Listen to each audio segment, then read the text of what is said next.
properly clarify what is fluid. You can write like this way: a fluid is a substance. A fluid is a substance that deforms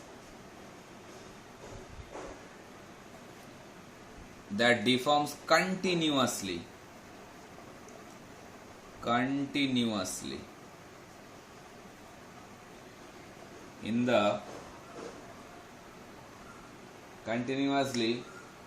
in the direction of tangential force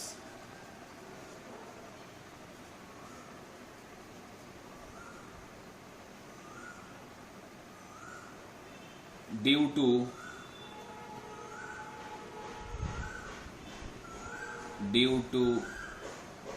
that tangential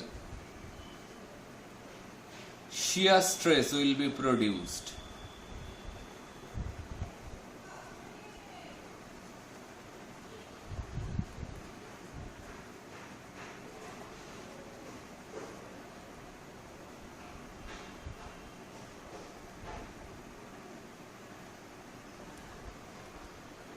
And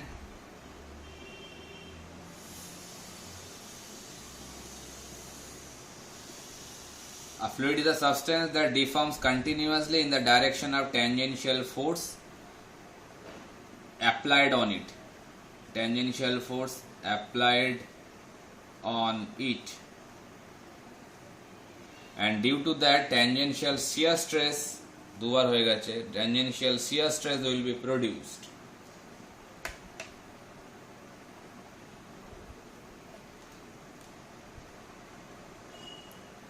So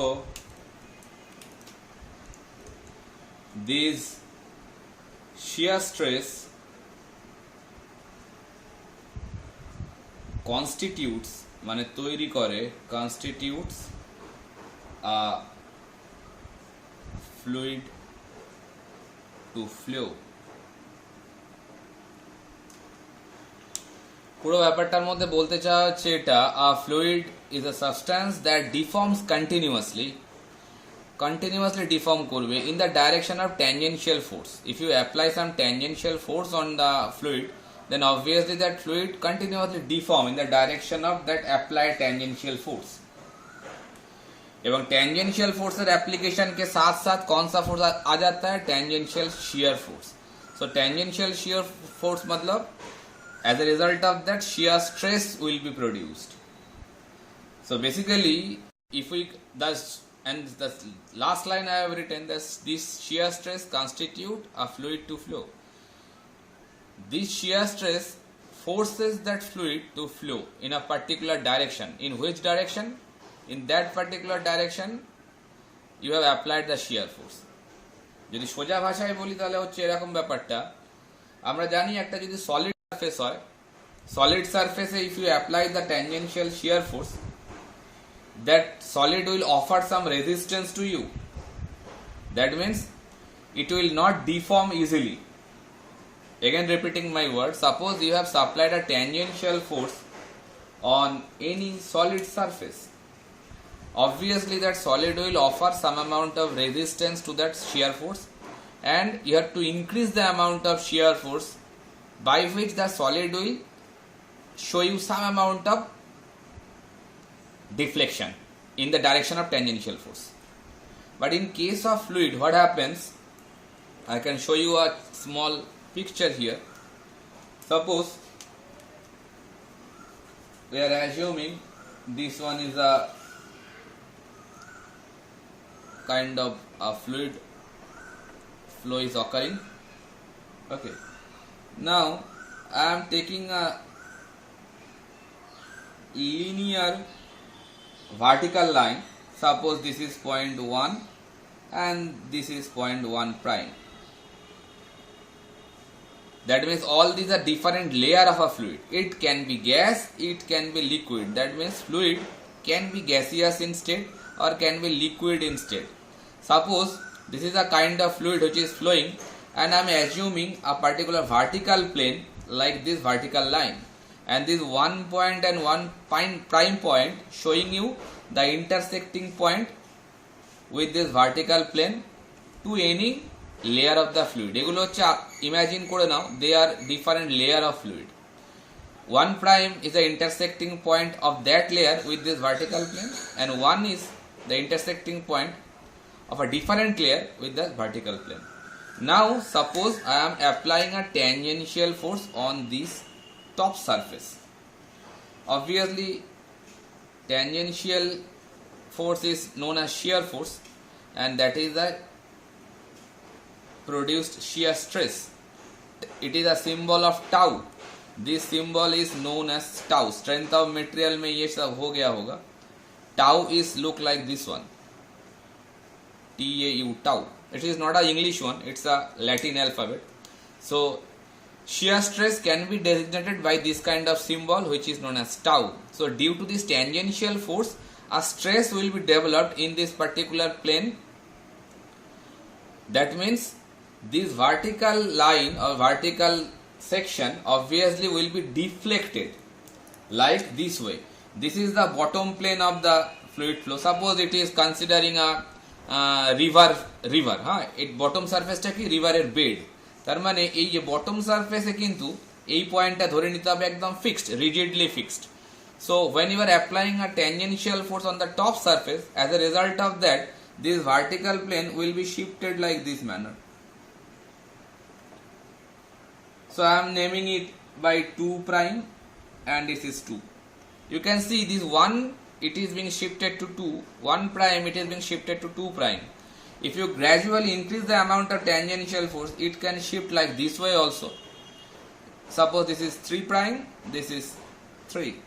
What does this mean? That means that every layer of the fluid, they are actually sliding over the adjacent layer. You can see the top layer, the displacement of the top layer is the maximum one, isn't it? Like from this point to that point, that is the maximum displacement of the top layer, because the shear force is being applied on the top surface. And gradually if it coming down, you can see the displacement is there, but it is going to minimum. Gradually it is going to minimize, and at the bottom of the fluid flow, that means on the surface on which the fluid is flowing, like a bed. If it is a river, then you can consider it like a river bed. This is known as a bed. If you consider a gas is flowing through a surface, then that surface is a bed surface. So any fluid which is flowing through the surface, flowing above the surface, so the particle close to the surface on which the fluid is flowing, there is nothing, shear stress is there. That means no displacement is occurring there. If you move gradually upward, you can see the deflection is taking place. That means fluid is flowing in this direction. In which direction you have applied the tangential force. So always fluid will flow in the direction of tangential force you have applied on it. And that deformation is gradually, it will increase. That means if it is a solid, then this kind of deformation will take place, but that way you have to apply more and more amount of shear force.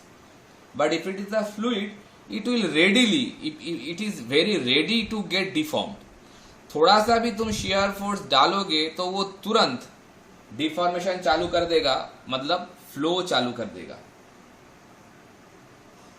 ऐसे ही जो मैंने ये lines जो draw किया, they are basically imaginary lines, they are not really exist, but this imaginary line showing that how the flow is occurring in a fluid due to the application of shear force. All these are happening due to the shear force applied on it. That shear force can be applied by atmosphere or nature. That means suppose the wind is flowing on the top layer. So due to the wind flow, obviously a tangential force is applied. Similar kind of deformation will take place. So every time if it is a fluid, then it will deform continuously in the direction of tangential force applied on it. to the direction of the tangential force, the flow will occur. तो flow किस direction में होगा? जिस direction में तुम force apply कर रहे हो. कौन सा फोर्स? Shear force. तो फ्लूइड के लिए ये कुछ नोट करने वाले पॉइंट मैं यहाँ पे लिख देता हूं जो वेरी इंपॉर्टेंट है कोई भी फ्लूइड को डिफाइन करने के लिए. एक first point, fluid body goes on continuous deformation. Continuously deform होता रहेगा. कंटिन्यूअस डिफॉर्मेशन, ये कंटिन्यूअस डिफॉर्मेशन होता रहता है, इसीलिए फ्लो भी कंटिन्यूअसली चलता रहता है. Continuous deformation. क्यों डिफॉर्मेशन होगा? क्योंकि उसके ऊपर कोई टेंजेंशियल फोर्स अप्लाइड है, इसलिए. we cannot make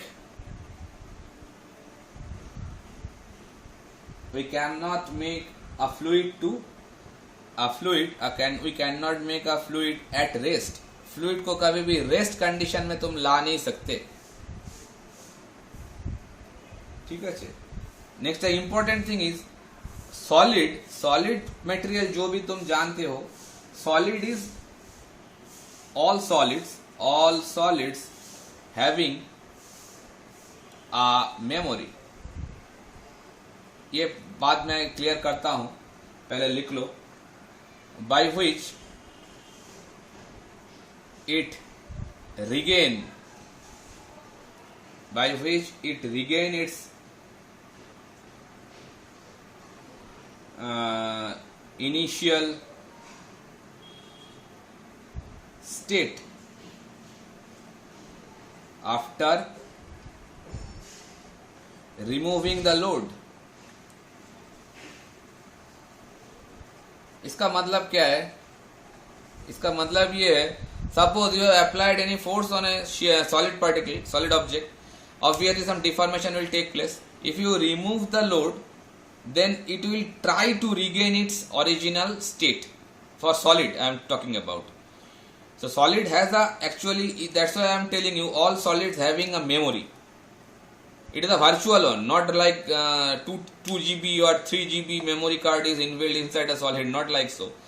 It's a kind of memory we can think about like this, because after removing the load from the solid, it is trying to achieve its initial state. That's why we are saying it has some memory by which it wants to regain its original or initial state. This is a property we can see for a solid, but in case of a fluid, they don't have any memory. In fluid, they have zero memory. Zero memory means no memory. That's why, what does this mean? That means if you do the same thing whatever you have done with the solid, that means deformation, for the fluid also, they cannot get back to its initial state. It will continuously going on to deform. That means they are not going to regain its initial state after removing the load. What the solid can do, the fluid cannot do. That's why we can say that the fluid has basically no memory itself. Because the reason is that, just the reverse of this statement, it cannot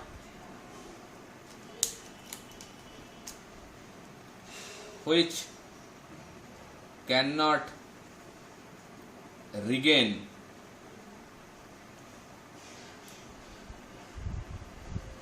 its initial state after removing the load. What solid can do,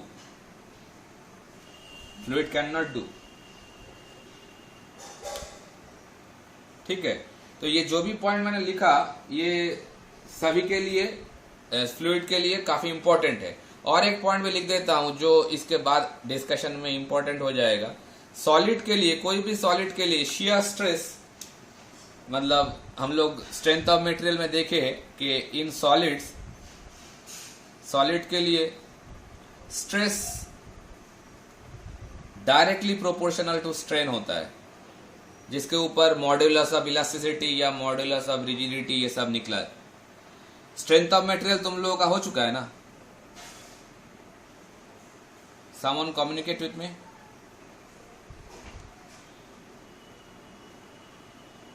hello,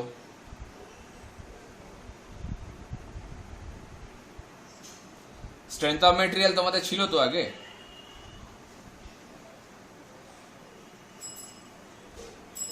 Oh, so in strength of material subject, you people will be getting familiar with different aspect of solids. वहाँ पे देखना solid के लिए ये stress और strain हमेशा directly proportional होता है। ये शियर स्ट्रेस के लिए भी होता है और लीनियर स्ट्रेस के लिए भी होता है। हाँ, बट इन केस ऑफ अगर फ्लूइड सोचते हैं, ये इन सॉलिड्स के लिए तो ऐसा होता है, बट इन फ्लूइड क्या होता है, ये जो स्ट्रेस के बारे में मैं बोला, ये रेट ऑफ शियर स्ट्रेन के साथ रेट ऑफ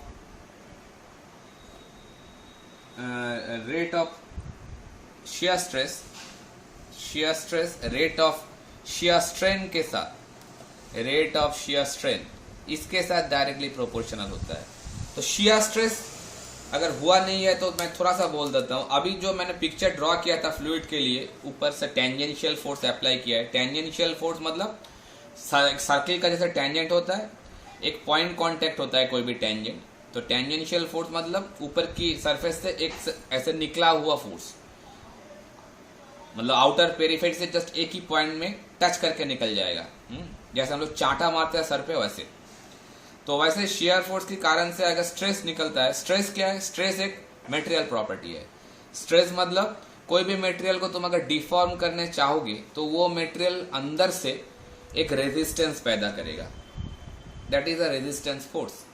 तो तुम उसके ऊपर अगर टेंजेंशियल फोर्स डालोगे तो वो उसको रेजिस्टेंस फोर्स ऑफर करेगा। ये रेजिस्टेंस फोर्स तुम जितना फोर्स बढ़ाओगे वो रेजिस्टेंस भी उतना बढ़ता जाएगा। एक टाइम पे जाके वो रेजिस्टेंस खत्म हो जाएगा, उसमें डिफॉर्मेशन शुरू हो जाएगा। तो ये अंदर तुम जो टेंजेंशियल फोर्स डाल रहे हो बाहर से, इसके लिए मटेरियल के अंदर जो फोर्स पैदा हो रहा है that is the shear force. ठीक है, force is applied to the area, so that way stress is a basically ये स्ट्रेंथ ऑफ मटेरियल पहले हो जाता तो अच्छा होता, नहीं तो स्ट्रेस स्ट्रेन तो समझ में दिक्कत हो जाएगा। स्ट्रेस मतलब basically the force applied on it to the area of the surface. With the increasing amount of force, obviously stress will be more, and the stress is basically belonging to the material. It will vary from one material. ये depend करता है कौन से material का resistance कितना ज्यादा होता है। मतलब तुम एक ही अमाउंट फोर्स अगर स्टील में डालोगे और एल्यूमिनियम में डालोगे,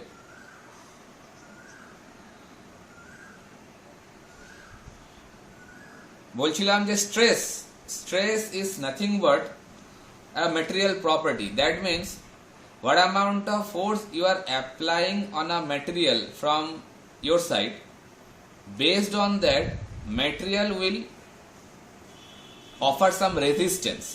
क्यों resistance offer करेगा? By which it will resist the deformation को रोकने की कोशिश करेगा।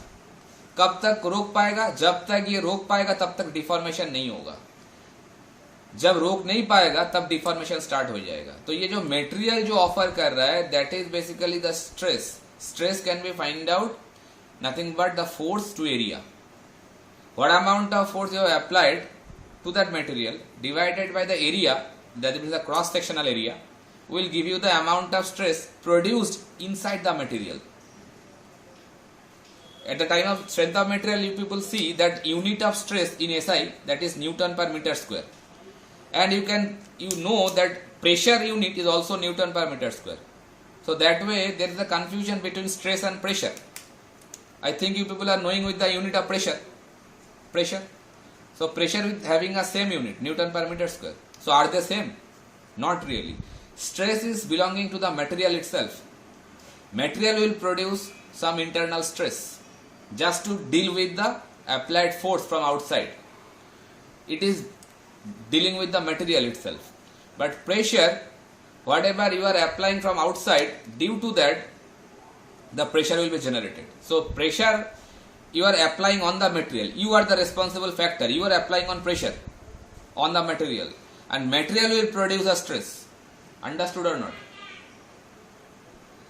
So they are basically strength of material topic. I think the teacher who will take the subject, he will elaborate more. Here in case of fluid, we are dealing with the shear force. That means the force which is applied tangentially. If we apply tangential force on a fluid, the fluid will start to flow. And the strain is also basically belongs, this term should be clear first. That's why I am discussing here. না হলে কি হবে, পরে গিয়ে অসুবিধা হয়ে যাবে। So স্ট্রেসটা যদি বোঝা যায় তাহলে স্ট্রেনটা কি বোঝানো হয়েছে, স্ট্রেস স্ট্রেন কি বোঝানো হয়ে গেছে, তাহলে আমি বেকার টাইম ওয়েস্ট করবো না।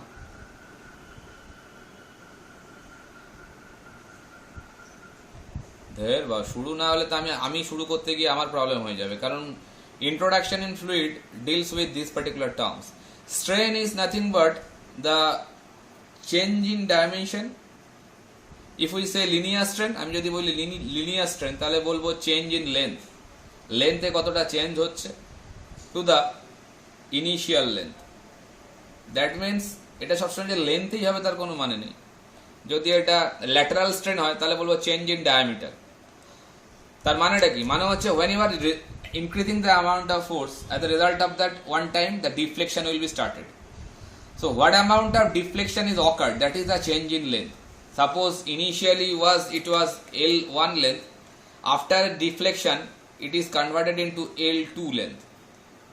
If L2 is greater than L1, then the change of length will be L2 minus L1. It will be the final length minus initial length.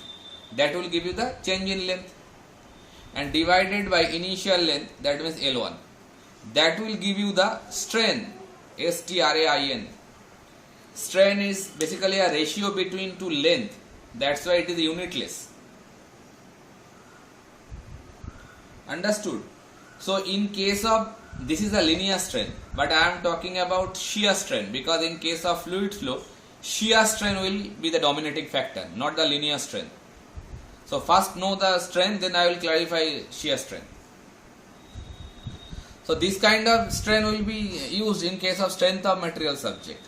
But here in case of fluid, we are going to discuss with shear stress and shear strain, because shear stress and shear strain will dominate in case of fluid flow.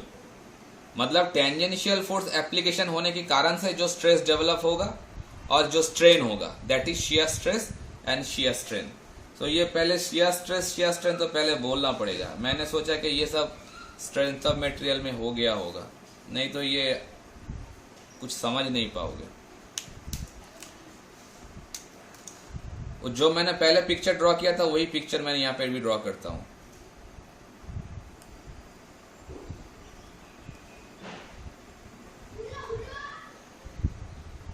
यही picture मैंने draw किया था. ये एक fluid का flow हो रहा है, मान लो इस डायरेक्शन पे, इसी सरफेस पे तुम्हारा शियर स्ट्रेस अप्लाइड है, ठीक है. तो ये जो प्लेन है 1 2, यही डिफॉर्म होके ये यहाँ पे 2 प्राइम में आ गया है. यही पिक्चर ड्रॉ किए थे मैंने पहले. मान लो ये डिफ्लेक्शन हुआ है, यहाँ पे थीटा डिफ्लेक्शन हुआ है.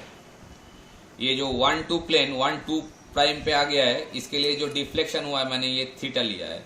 और मान लो ये डेप्थ ऑफ दिस फ्लूइड मान लो h है, ठीक है. तो यहाँ पे अगर मैं ये जो डिफ्लेक्शन हुआ, मतलब 2 से लेकर 2 प्राइम तक, ये डिस्टेंस को मैं सिग्निफाई करता हूँ. मतलब जो डिफ्लेक्शन हुआ ये 2 पॉइंट चला गया 2 प्राइम पे, ये डिफ्लेक्शन को मैं लेता हूँ x, ठीक है. पिक्चर समझ में आया? इस डायरेक्शन में फ्लो हो रहा है. तो इस ड्राइंग पे ऊपर बेस करके I can find out the amount of shear strain. ये मैं शियर स्ट्रेन के लिए दिखा रहा हूं. शियर स्ट्रेस और शियर स्ट्रेन को पहले समझ लेता हूं.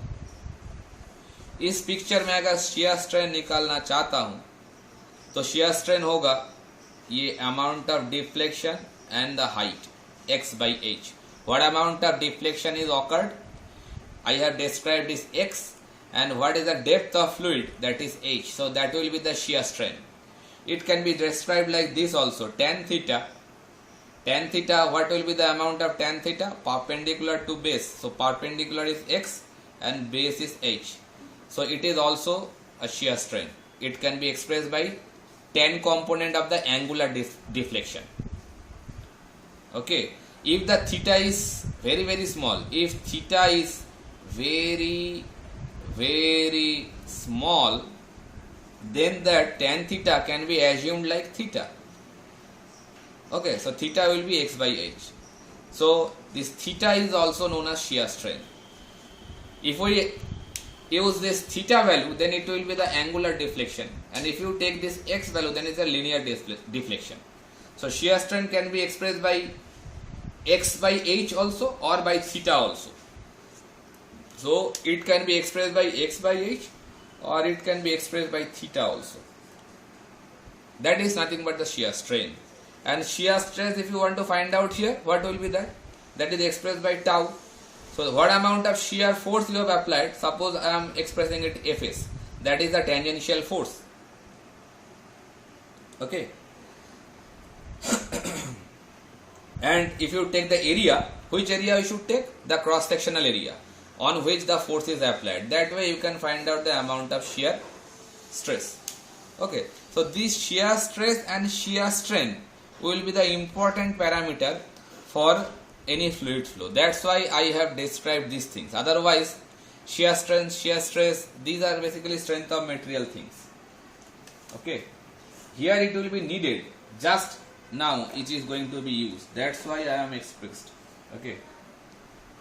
So whatever till now I have explained, they are basically the basic information regarding a fluid. If it is a fluid, then these properties must be there. What are the properties? First thing, a fluid can be deformed continuously. If any kind of tangential force is applied, obviously every time some tangential force is be there. If you don't apply, then atmosphere will apply. So every fluid always is in motion. And if you deform it, it will be deformed continuously. It cannot be stopped. Then fluid do not have any kind of memory itself. So it will not going to come back its initial position. It will be deformed continuously. Okay, so these are the basic properties. So fluid can be explained by two examples. It can be liquid, it can be gas. Which can flow, that is fluid. In easy words. In easy word, fluid is a thing which can flow easily. So fluid, liquid or gas, both can be known as fluid. So first of all, we should start with the properties. Various properties are there for any fluid. So these properties are very very important. First property we are going to discuss, that is viscosity. These are very well known property for you people. Law schools physics, physical science, class 9, 10, 11, 12, these topics discussed over there also. Again, it can be a kind of recapitulation you think. So what is viscosity? First we have to know. So before studying viscosity, I should draw a Cartesian coordinate plot. Suppose this is x-axis, this is y-axis, and draw this kind of a structure. I will draw for now, then I will express.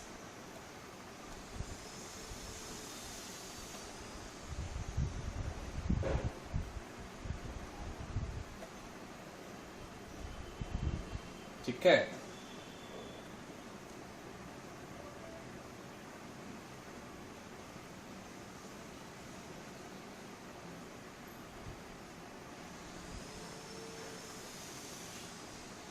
अच्छा चलो, viscosity ये drawing कर लो पहले फिर मैं समझाता हूँ इसे. विस्कोसिटी एक प्रॉपर्टी का, फ्लूइड का प्रॉपर्टी है. ये तब काम पे आता है, it comes into account, it comes into account only, only when the fluid is in motion. अगर फ्लूइड मोशन पे है तो ये विस्कोसिटी काम पे आएगा. और हम लोग जान चुके हैं कि फ्लूइड को रेस्ट में लाना बहुत मुश्किल है. नामुमकिन है, हो सकता है वेलोसिटी मिनिमम हो लेकिन मोशन हम हमेशा रहेगा. So it comes into account only when the fluid is in motion, मतलब हमेशा विस्कोसिटी काम पे आएगा. बाय विच, मतलब viscosity by which fluid offers resistance to flow. मतलब विस्कोसिटी ऐसा एक प्रॉपर्टी है जो फ्लूइड को फ्लो करने के लिए रेजिस्टेंस जो ऑफर कर रहा है, that is the viscosity. That means a fluid which is having high viscosity, it will flow slowly, and if the fluid having very less viscosity, then it will flow very fast. I can put some real example like honey and mustard oil. Obviously honey is having high viscosity, and honey, comparing with honey, if you take any kind of mustard oil or coconut oil, they are having lesser viscosity, so they will flow very easily. That's why I have written that fluid by which, that means by viscosity, fluid offers resistance to flow. ठीक है. अभी मैं लाता हूं इस picture के बारे में. ये जो मैंने प्लॉट दिखाया है, ये बेसिकली ये वेलोसिटी ऑफ फ्लूइड को शो कर रहा है. वेलोसिटी ऑफ फ्लूइड मतलब फ्लूइड का जो वेलोसिटी पैटर्न है वो ऐसा होता है. मैंने दिखाया था अभी पिक्चर में. जो सपोज ये एक फ्लूइड का बेड है, कोई भी बेड ले लो, हो सकता है कि एक सॉलिड सरफेस के ऊपर से ये फ्लूइड फ्लो कर रहा है, तो ये बेड की तरह एज्यूम होगा. तो जो पार्टिकल फ्लूइड का एकदम बेड के ऊपर एडहर्ड है, मतलब चिपका हुआ है, उसका कोई वेलोसिटी नहीं होगा, क्योंकि ये हाई फ्रिक्शन की वजह से इस जो फ्लूइड पार्टिकल एकदम सॉलिड सरफेस के ऊपर है वो मूव कर नहीं पाएगा. इसी को बोलते हैं no slip zone. No slip zone मतलब एकदम बेड सरफेस के ऊपर में वो फ्लूइड पार्टिकल चिपक गया है. That's why that fluid particle can not move. That's why no slip zone is there. But if you move gradually upward, obviously some shear stress is there. When you move upward, the flow will be gradually increased. That means the velocity will be gradually increased. So that's why this kind of pattern we can see, that is the bottom part of the fluid flow, and if you move gradually upward, you can see this space, that means the length of arrow is gradually increased if you move forward or move upward. What does this mean? That means if you move upward from the bed surface, the velocity magnitude will be more and more. So at the top surface of the fluid, it will having the maximum velocity, and if you gradually move downward towards the bed, the velocity gradually decrease. That's why this kind of curved velocity profile will be achieved every time. And this velocity profile is a function of y. So I can write u is the velocity of fluid. It is a function of y. Y means what? Y means the depth. Okay, so y, you can see the y is being taken in vertical direction. That means the distance from the bed. How much upward you are moving from the bed surface. That means if you increase the value of y,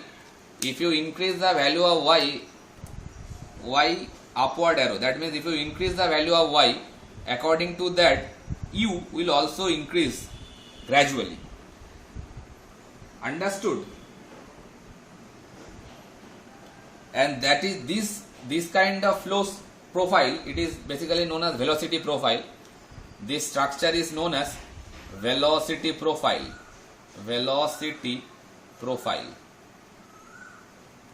This kind of velocity profile, where you can see this kind of velocity profile, if it is a one directional flow, 1D flow means one directional flow.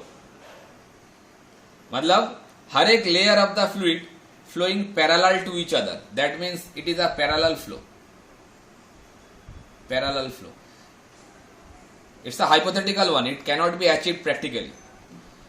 All the fluid layer, they are parallel to each other. It is not very feasible. So it is a hypothetical thing.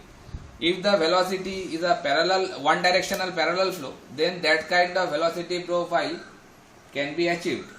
Where we can see the velocity is a function of y.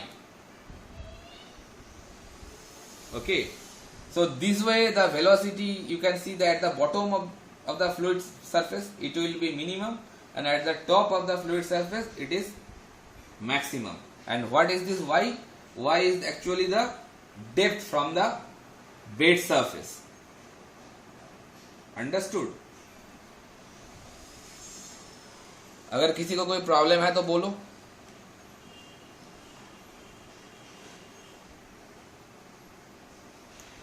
अभी मैं viscosity में लौटता हूं. ये जो suppose ले लो, ये मेरा top surface of the fluid है और ये मेरा एडजेसेंट लेयर ऑफ फ्लूइड है. मतलब दो फ्लूइड लेयर, उसको मैं थोड़ा एग्जैगरेटेड व्यू दे रहा हूं, मतलब जूम करके दिखा रहा हूं. ये एक टॉप लेयर है, टॉप लेयर, और ये उसका ही नीचे की लेयर, मतलब इसके नीचे है लेकिन कंसेक्यूटिव है, जस्ट उसके बगल में कंसेक्यूटिव लेयर. ठीक है. तो इस दोनों लेयर के अंदर एक तो खिंचाव होगा, मतलब ये अगर टॉप लेयर अगर इस डायरेक्शन में जाना चाह रहा है तो ये बॉटम लेयर उसको रोकेगा. क्यों रोकेगा? Same reason. हर एक लेयर के अंदर हमेशा एक फ्रिक्शन काम करेगा. तो ऊपर की लेयर अगर लेफ्ट वर्ड जाने की कोशिश कर रहा है तो बॉटम लेयर, मतलब उसका कॉन्सेक्यूटिव लेयर, उसको रोकेगा. नहीं जा भाई, रुक जा मेरे साथ. सो ऐसा एक टसल हमेशा दो कंसेक्यूटिव लेयर के अंदर चलता रहता है. अगर ऊपर वाला फोर्स ज्यादा है तो वो निकल जाएगा. तो ये जो टसल चल रहा है दोनों लेयर के अंदर, मान लो मेरा बॉटम बेड है, तो ये तो यही मैंने दिखाया था y, हाँ, बेड से जितना ऊपर यही दिखाया था y. तो ये लोअर लेयर और अपर लेयर के अंदर ये टसल चल रहा है. Upper layer trying to drag the lower layer. Upper जो लेयर है वो चाह रहा है trying to drag the bottom layer, उसके साथ ड्रैग करके ले जाने की कोशिश कर रहा है. Direct in the direction of F. Always the top layer will trying to drag the bottom layer in the direction of shear stress, क्योंकि यहां से बेसिकली वो shear stress ऊपर सरफेस में लगा दिया गया है. And all that time the upper surface having the higher force, because the upper surface having that tangential force along with it. That's why the upper surface having the maximum amount of force. ये जो tussle चल रहा है, इसीलिए बोले थे viscosity में resistance to flow. जिसका विस्कोसिटी ज्यादा होगा वो फ्लो करने के लिए उतना रेजिस्टेंस ऑफर करेगा. जिसका विस्कोसिटी कम होगा वो आसानी से फ्लो कर जाएगा, क्योंकि ये दोनों के जो अंदर जो टसल है वो कम है. दोनों लेयर के अंदर जो फ्रिक्शनल रेजिस्टेंस है वो कम है. अगर रेजिस्टेंस ज्यादा है तो रेजिस्टेंस उसके साथ साथ विस्कोसिटी भी ज्यादा है. अगर वो रेजिस्टेंस कम है दोनों लेयर के अंदर तो विस्कोसिटी भी कम है. So viscosity is basically a property of fluid which offers some resistance to flow. Understood or not?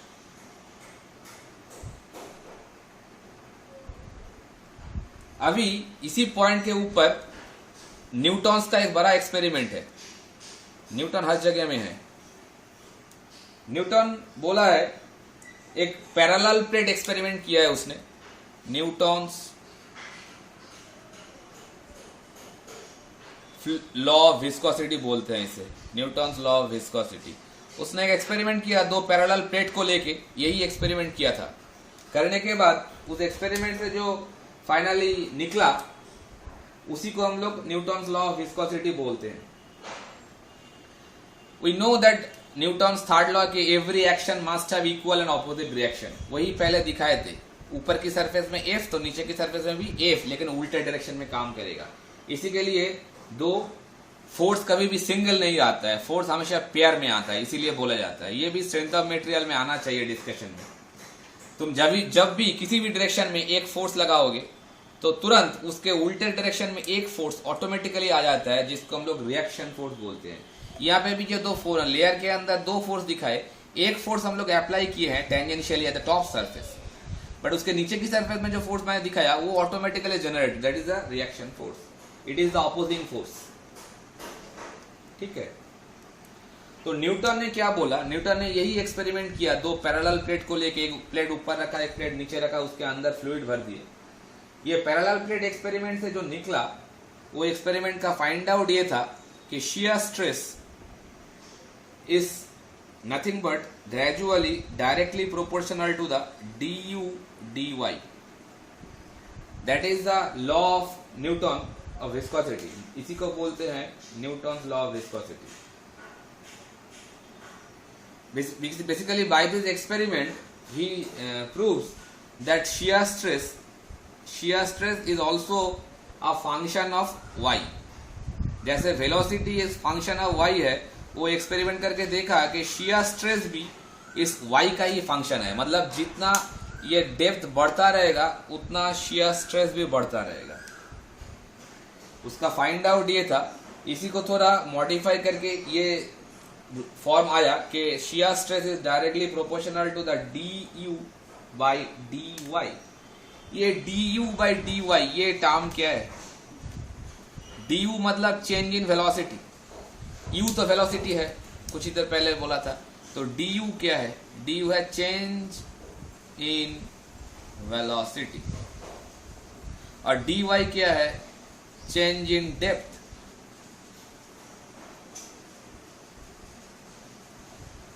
d मतलब चेंज होता है, हमेशा d किसी के कोई भी पैरामीटर के आगे बिठा दोगे मतलब वो चेंज समझाएगा। तो du that is the change in velocity and dy that is the change in depth. अभी कुछ ही देर पहले जब शियर स्ट्रेन समझाए थे, शियर स्ट्रेन का जो ड्राइंग किए थे वो शायद याद होगा।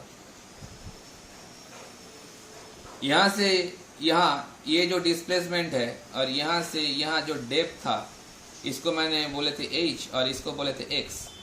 ये जो चेंज इन पोजीशन है, ये चेंज इन पोजीशन हम लोग चेंज इन वेलोसिटी के टर्म में भी लिख सकते हैं। अगर ये यहाँ से यहाँ पहुंचने के लिए t टाइम लेता है, तो इस पॉइंट की वेलोसिटी और इस पॉइंट की वेलोसिटी के अंतर जो है वही x देगा, और ये जो डेप्थ है that is nothing but dy। So that way du by dy they are giving change of shear strain. But ये रेट ऑफ क्यों बोल रहे हैं? Rate of du by dy को हम लोग बोलते हैं rate of shear strain, rate of shear strain. क्योंकि रेट क्यों घुसा है इसके अंदर? क्योंकि घुसा है इसलिए कि टाइम के रेस्पेक्ट में है, इसलिए कोई भी रेट आता है तो हम लोग हमेशा एक टाइम फ्रेम घुसा देते हैं। टाइम के रेस्पेक्ट में शियर स्ट्रेन कैसा हुआ, चेंज ऑफ शियर स्ट्रेन कैसा हुआ वो देख रहा हूं, इसीलिए। सो du by dy, du is standing for the change in velocity and the dy stands for the amount of change in depth। तो कोई भी प्रोफाइल में तुम देख सकते हो इस ड्राइंग में, हमेशा तुम धीरे धीरे ऊपर की लेयर में जाओगे तो y धीरे धीरे चेंज हो रहा है, और y जब चेंज हो रहा है उसके कॉरस्पॉन्डिंग वेलोसिटी भी चेंज हो रहा है। इसीलिए ये du by dy is a very important parameter, क्योंकि u is a function of y। तो जैसे जैसे y चेंज होता जाएगा उसके साथ साथ u भी चेंज होता जाएगा। और यही जो पैरामीटर है इसको हम लोग प्रोपोर्शनल कर देते हैं टाउ के साथ। इसीलिए बोला है कि tau basically is a function of depth. तो डेप्थ बढ़ेगा उसके साथ साथ शियर स्ट्रेस भी चेंज होता जाएगा। तो ये जो फाइंड आउट है that is the Newton's law of viscosity. और ये हम लोग को पता है कि हमेशा अगर कोई भी रिलेशनशिप में प्रोपोर्शनलिटी साइन आ जाता है तो प्रोपोर्शनलिटी को रिमूव करने के लिए कांस्टेंट आता है। तो यहाँ पे भी एक कांस्टेंट लाते हैं हम लोग जिसको बोलते हैं म्यू। ये जो कांस्टेंट उसने लाया इसी का नाम है कोफिशिएंट ऑफ विस्कोसिटी। कोई भी सब्सटेंस के लिए जो अगर फ्लूइड है उस फ्लूइड के कोएफिशिएंट ऑफ विस्कोसिटी का वैल्यू तुम्हें तुरंत पता चल जाएगा अगर तुम्हें ये शियर स्ट्रेस और rate of shear strain in दोनों को पता चल गया तो। तो इस रिलेशनशिप में अंदर ये म्यू एक कांस्टेंट है, ऑब्वियसली ये मटेरियल टू माने fluid to fluid it is constant. Tau shear stress है,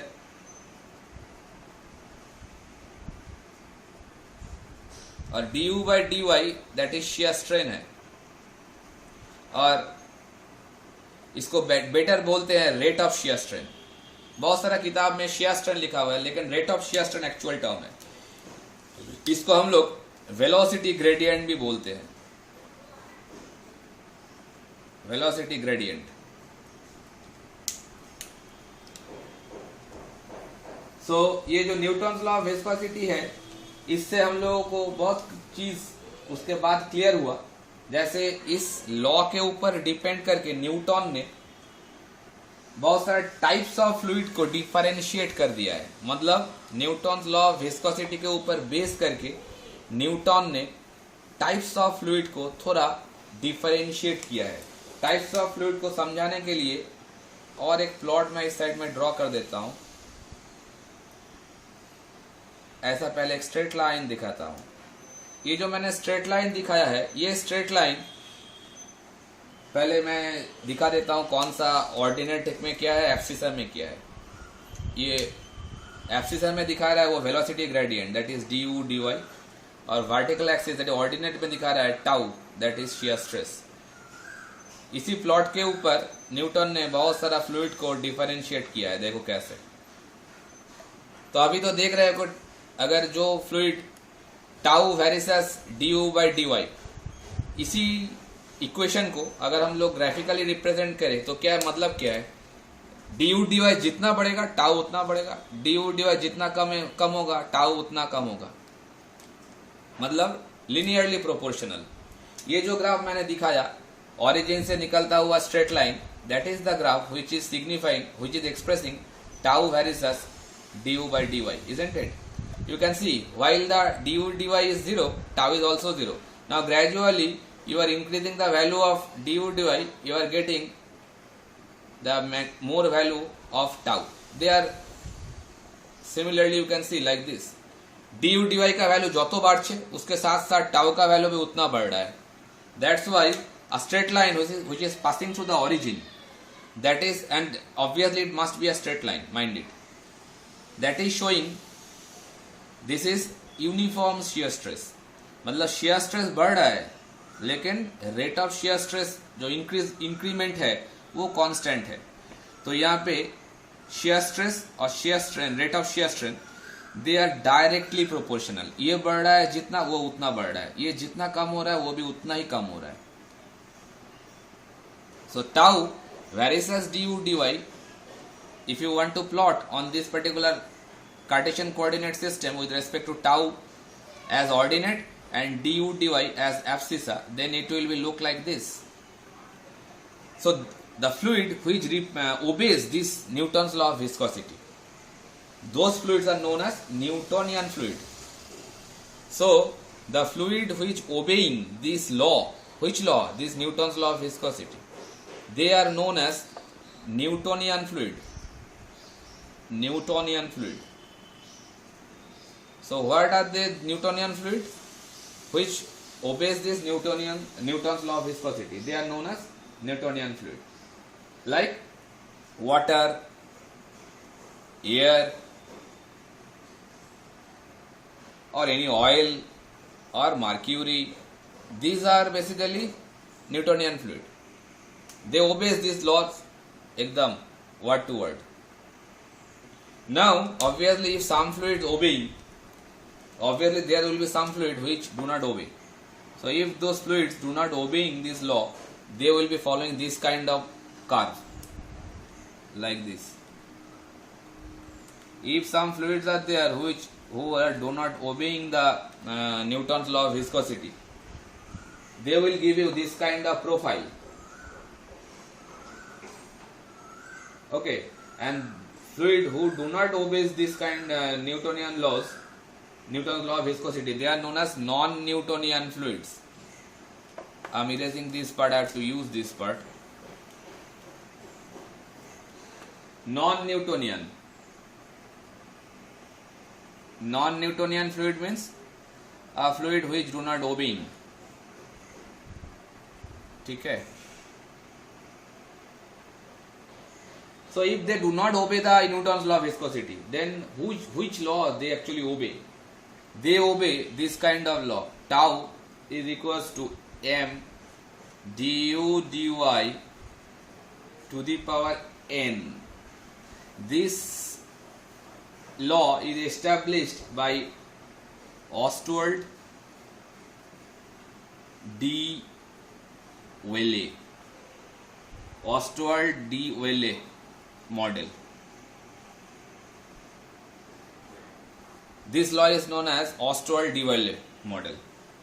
And the non-Newtonian fluid obeys this law, where m and n both are constant. M is known as flow behavior index, flow behavior index, and n is also a constant, which is flow consistency index. Consistency.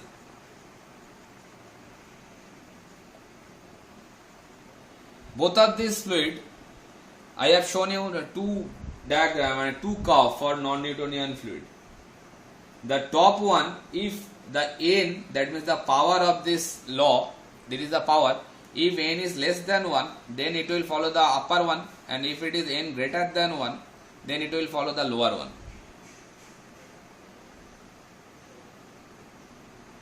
Just why it is so? Because if we put n less than 1, that is a minus sign. If we do take suppose n less than 1, so the slope actually decreases. Slope decreases. You can see this top slope, gradually you can see the slope is gradually decreasing, and here you can see the slope is gradually increasing, isn't it?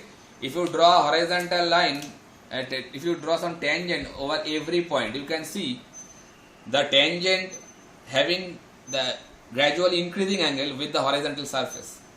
So that's why here the slope of this particular bottom curve is gradually increasing and the top one is gradually decreasing, and that slope is depending on this power of n value. So the fluid which is following the top one, they are known as pseudoplastic. A special name is given, pseudoplastic. Pseudoplastic. And the fluid which are following the bottom one, they are named as dilatant. Dilatant. D-I-L-A-T-E-N-T. Pseudoplastic, I can give you some example like blood.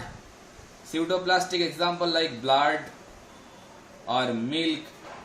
They are the example of pseudoplastic fluid. And dilatant, I can give you concentrated solution of sugar. Concentrated solution of sugar. It is a good example of a dilatant. All these examples, blood, milk, concentrated solution of sugar, they are not obeying the Newton's law of viscosity. What law they are obeying? This law, Ostwald D. Welle model.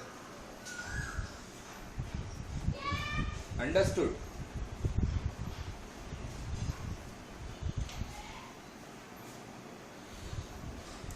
If you have any kind of confusion, then please.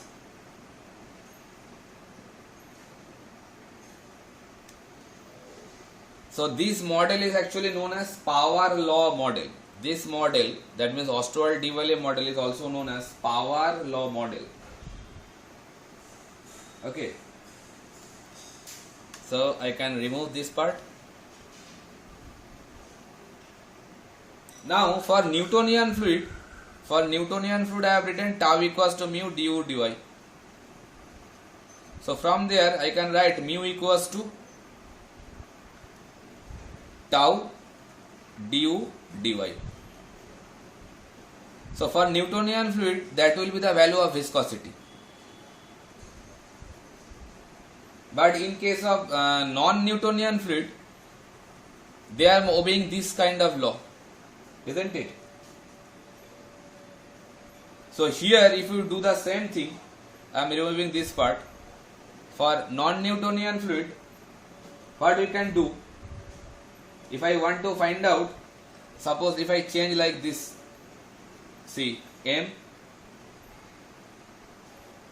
mod of du dy n to the power minus 1 into du dy. Why I am doing so? By this I can say that tau will change or tau will vary with the sign of du dy. I have just modified this equation like this. If the power of du dy is n minus 1, and if I put it like this way, so if you again add the power of both of them, so it will give you the n again. Just I have modified it. Why I am doing this? Because I can say now the sign of du dy will regulate the sign of tau. That's why I have taken out du dy as a mod term, isn't it? And this form is known as power law model. This form, power law model. So from this equation I can write, see, tau by du dy is equals to m into mod of du dy whole to the power n minus 1. Now just before of that I have shown you that tau by du dy, that is nothing but the viscosity, isn't it? By Newton's law of viscosity, tau equals to mu du dy. So mu means tau by du dy. So if you put this expression over here, so that means this circle will give you the value of mu. So mu equals to this one, m mod of du dy whole to the power n minus 1. So obviously if this one is viscosity, then this mu we cannot say this is also viscosity, isn't it? Because the expression is different, and it is valid for non-Newtonian fluid, mind it. It is not valid for Newtonian fluid. So for non-Newtonian fluid, the viscosity, whatever it is coming from here, that is known as mu c. Mu c is known as apparent viscosity. Apparent viscosity. And in case of Newtonian fluid, tau by du dy, that is viscosity, or rather say we can say it is the absolute viscosity. So what does this prove? That proves that for a non-Newtonian fluid, mu is not a property. Mind it. Put a highlight, that is the conclusion from here. I can erase this top part. So that is the conclusion from here I can draw, that for non-Newtonian fluid,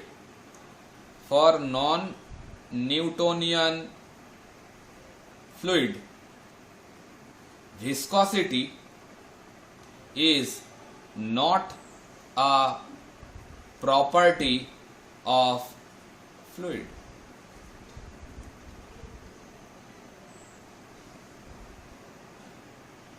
Why? Because it is depending on the flow situation. Because you can see that m or n, they are depending on the flow situation. That's why it is known as apparent viscosity. That's why I have written it is apparent viscosity. It is not depending on the slope of the graph. But here for the Newtonian fluid, you can see mu is only depending on tau by du dy. So it is a constant value. That's why it is not depending, not a property of fluid, because it depends on the flow situation. It depends on the flow situation. That's why it is not a property of fluid. So it is very important conclusion that viscosity is always a property of fluid. Not so. For Newtonian fluid it is property, but for non-Newtonian fluid it is not a property. Any confusion? Then please.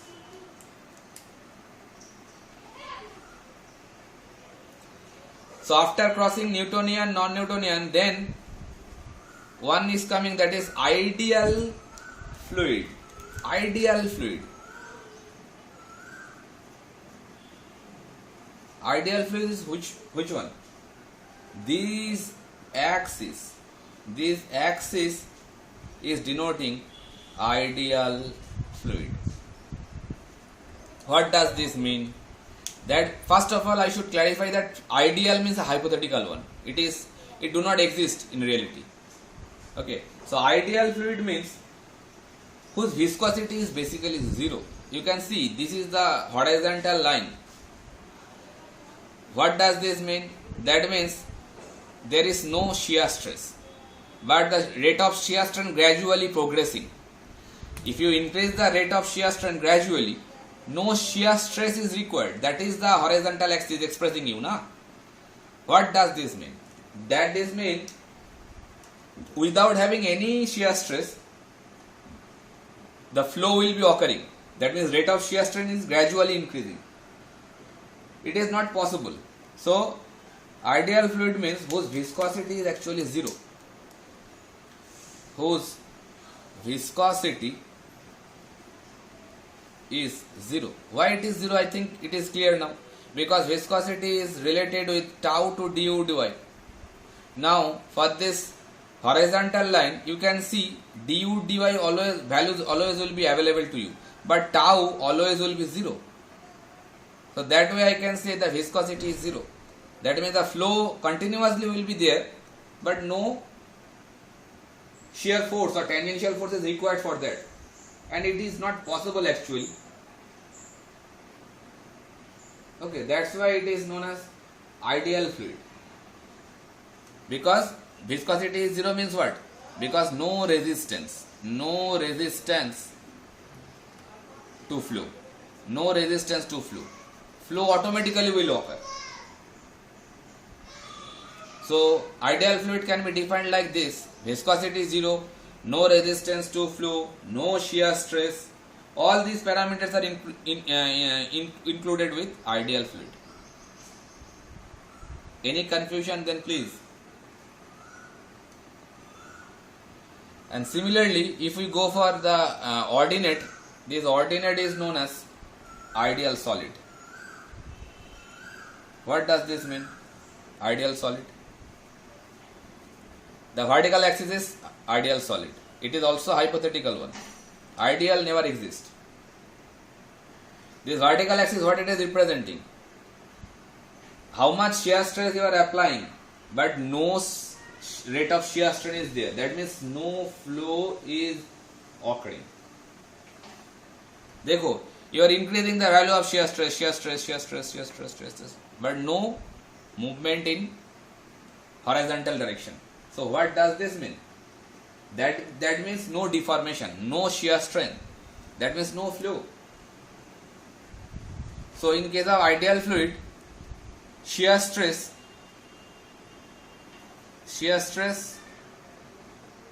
will be there with no shear strain.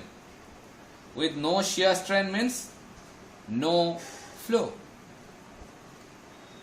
How much shear force you can apply. Don't worry, no flow will take place. That is the ideal solid. That means no deflection, no deformation will take place. It is also not possible. It is also do not exist in reality. Okay.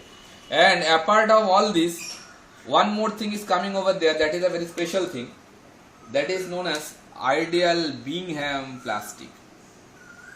This line will initiate from a height. Suppose from here I am drawing it.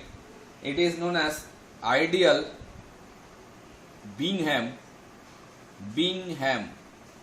B-I-N-G-H-A-M. Ideal Bingham plastic. The name is also very interesting. What does this mean, ideal Bingham plastic? It is a very special type of material. Ideal Bingham plastic. You can see the graph. The graph is started from certain height. Dekho, this amount of shear stress you have to provide it first. Then the shear strain will take place, isn't it? This amount of shear stress, suppose I name it by tau 1. That tau 1 you have to supply it first. Then the fluid will start to deform. That means To initiate a flow, you need to provide some amount of shear stress. Then afterwards it will start to flow. Isn't it?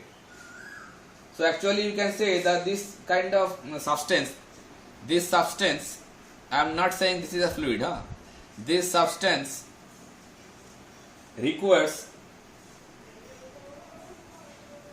certain amount of force to initiate the flow. Flow initiate करने के लिए some amount of force it requires, then it will start to flow.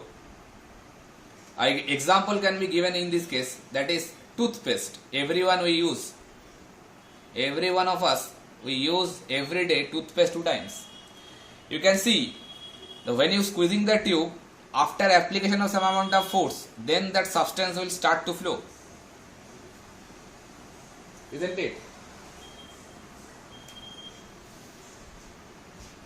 That's why I have written this substance, because it is not a fluid. Because every fluid, you can see, if it is a Newtonian or non-Newtonian or ideal, whatever it is, they are starting from the origin. But ideal beam hang plastic, it is not initiating from origin, because it needs some amount of stress to initiate the flow. That's why that ideal Bingham plastic is never be known as a fluid, because it do not obey any law, that is Newton's law of viscosity or Ostwald-Dewey model. Both of this statement or both of this law, either Newton's law of viscosity or Ostwald-Dewey model, not applied on this ideal Bingham plastic. That's why ideal Bingham plastic is not called as a fluid. It is not a fluid. The reason is that because it is not obeying any law of fluid. Understood or not?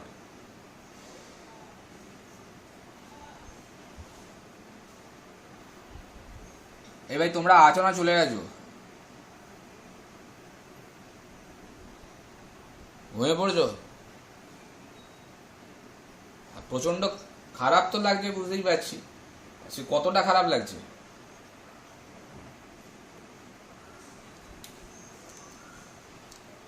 প্রচন্ড খারাপ লাগছে, আর কোনো reply নেই মানে বোঝা যাচ্ছে। মুছবো board. So এই যে শুধু ভিসকসিটি একটা প্রপার্টি নিয়ে ডিসকাশন হয়েছে, আর কোনো প্রপার্টি নিয়ে ডিসকাশন হয়নি। এই যে গ্রাফগুলো দেখালাম এগুলো ওই ভিসকসিটি রিলেটেডই। হ্যাঁ, এর পরের প্রপার্টিটা হচ্ছে কম্প্রেসিবিলিটি। আজকে এটা করেই ছেড়ে দেবো। Compressibility means how much compression, if you apply some compressive force on any fluid, then how much compression can occur. If a fluid is highly compressible, then its compressibility factor will be higher. Understood? Obviously, comparison with liquid, gaseous substance having more compressibility. More or less, most of the liquids are incompressible and all the gases, they are compressible. That's why in terms of fluid we can say the compressibility factor for gas it is maximum, and for liquid it is minimum. The difference, why it is so? The reason is the molecular distance. We know from our childhood knowledge that for gas, the molecular distance for two consecutive particles is more comparing with liquid. So if the molecules are very widely separated, then the gap is more between two consecutive molecules. So they can be compressed easily. Similarly for liquid, the distance between two molecules, that is the molecular separation distance, that is less comparing with gas. So that way liquid can be compressed to some extent, very little. and it is also varying with different types of liquids. If the density of liquid can vary, then the compressibility will be done. But if the density do not vary, then compression cannot be done. So density, we know that density is nothing but density আমরা সবাই জানি, এগুলো ছোটবেলাকার knowledge, mass to unit volume. Now for any substance, if density is varying, then compression can be done. For gases, the density can easily vary.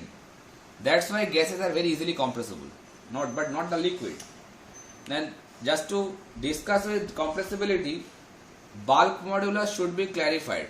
If we know the bulk modulus, then we can find out the compressibility. Without knowing the bulk modulus, you cannot find compressibility, because compressibility factors are given for a particular kind of fluid. A chart is there. In that chart, compressibility factor can be find out for different kind of fluids. But how those compressibility factor can we find out? Compressibility factor can we find out if you know the bulk modulus. What is bulk modulus? This bulk modulus factor also come with strength of material subject.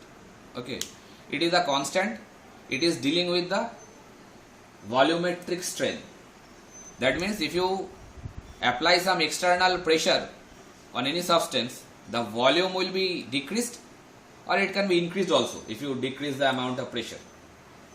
So the change in volume is dealing with the bulk modulus. So bulk modulus, if you express it by capital E, basically kappa type symbol is used to symbolize bulk modulus. It is look like K, but it is not K. It is known as kappa. So kappa is a symbol of bulk modulus. It is nothing but change in pressure. Change in pressure. How much pressure is there with respect to volumetric strain. So volumetric strain can be written like this: change in volume with respect to original volume. जैसे हम कुछ ही देर पहले हम लोग linear strain लिखे थे. Linear strain मतलब change in length with respect to original length. Similarly, ये volumetric strain है. This expression is stands for volumetric strain. Volumetric strain means change in volume with respect to original volume. तो अगर तुम pressure change करोगे, obviously suppose I can give you example. Suppose this is a fluid element.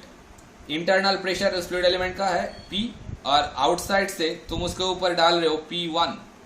So the change in pressure, that is nothing but the net pressure. It will be P1 minus P. That is the change in pressure.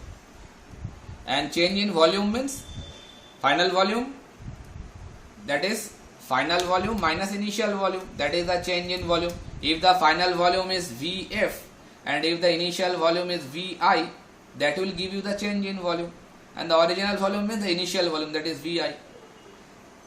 So that will give you the volumetric strain. And change in pressure is nothing but, in this picture I can write it P1 minus P. So that way you can find out the amount of bulk modulus. It is also a constant. It is also a constant for a particular kind of substance.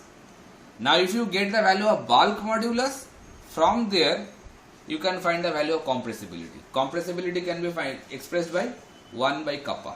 That means reciprocal of bulk modulus. That is nothing but the compressibility factor. Okay. So why this compressibility important? Because it is a measure.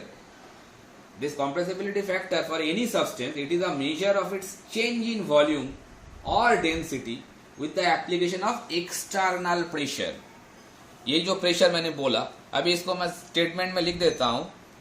Compressibility, why it is important? I can write like this: for any substance, कोई भी substance के लिए, ऐसा नहीं है कि compressibility factor सिर्फ fluid के लिए जरूरी है, solid के लिए भी आता है, लेकिन solid is very hard to compress. That's why it is important for fluid more comparing with solid. For any substance, it is a measure. It is a measure of its change in volume, its change in volume or density. In between volume और density जो भी change होगा उससे compressibility आ जाएगी, क्योंकि देख रहे हो कि डेंसिटी के साथ वॉल्यूम रिलेटेड है रेसिप्रोकली. वॉल्यूम जितना बढ़ेगा डेंसिटी उतना कम होगा. They are related but reciprocal relation और inverse relation.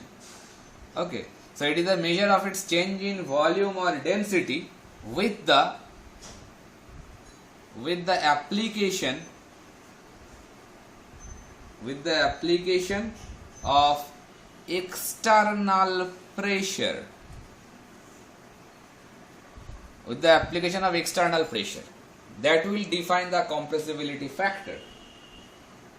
Okay, now see, this bulk modulus always will come with a negative sign. Why it is coming with negative sign? Because you can see, if you increase the pressure, then volume will decrease, isn't it? Because the change in pressure and the change in volumetric strength, they are opposite. If you increase the pressure, then volume will decrease. So pressure and volume, they are reversely directed. That's why this negative sign will come.